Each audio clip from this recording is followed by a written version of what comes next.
Φίλοι μου, γεια σας και καλώς ήρθατε στο Μπουζούκιλαντ. Στο σημερινό βίντεο θα σας δείξω μια πολύ ωραία άσκηση για να βελτιώσουμε τα ανοίγματα των δακτύλων μας, και αυτό θα μας φανεί χρήσιμο γιατί θα μπορούμε στην πορεία να παίξουμε κάποια κομμάτια τα οποία απαιτούν μεγάλα ανοίγματα με μεγάλη ευχέρεια χωρίς να δυσκολευόμαστε. Η συγκεκριμένη άσκηση είναι μια παραλλαγή της προηγούμενης άσκησης που είχαμε κάνει με τη χρωματική, αν θυμάστε. Αυτό, αλλά είναι λίγο διαφορετικό. Θα ξεκινήσουμε την άσκηση από το πέμπτο τάστο της πρώτης χορδής, από την νότα Sol με το τέταρτο δάχτυλο. Θα παίξουμε μετά Φα δίεση με το τρίτο δάχτυλο και μετά θα παίξουμε την νότα Φα με το δεύτερο δάχτυλο και μετά θα παίξουμε την νότα Ρε δίεση ή μη ύφεση. Δηλαδή θα παίξουμε αυτές εδώ χρωματικά, θα αφήσουμε ένα κενό και θα φέρουμε το πρώτο δάχτυλο να κάνει μεγάλο άνοιγμα. Και αυτό θα μας βοηθήσει πάρα πολύ στο να αποκτήσουμε ανοίγματα, κυρίως εδώ, μεταξύ του δευτέρου και του πρώτου και του δευτέρου δακτύλου. Πάμε να το δούμε.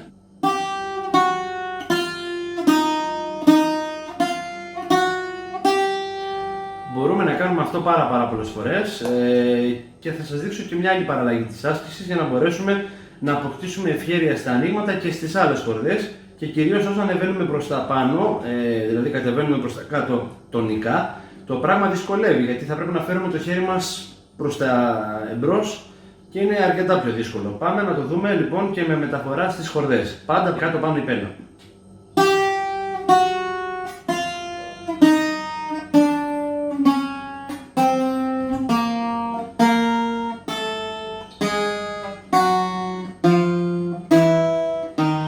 Και γυρίζουμε.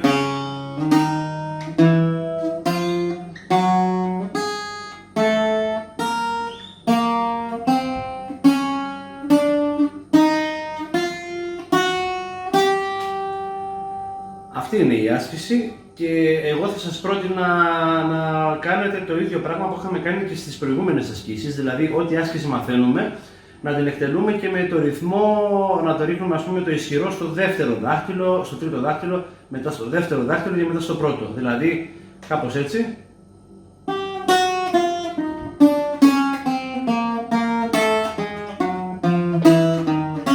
Και ούτε καθεξής, και μετά στο δεύτερο δάχτυλο.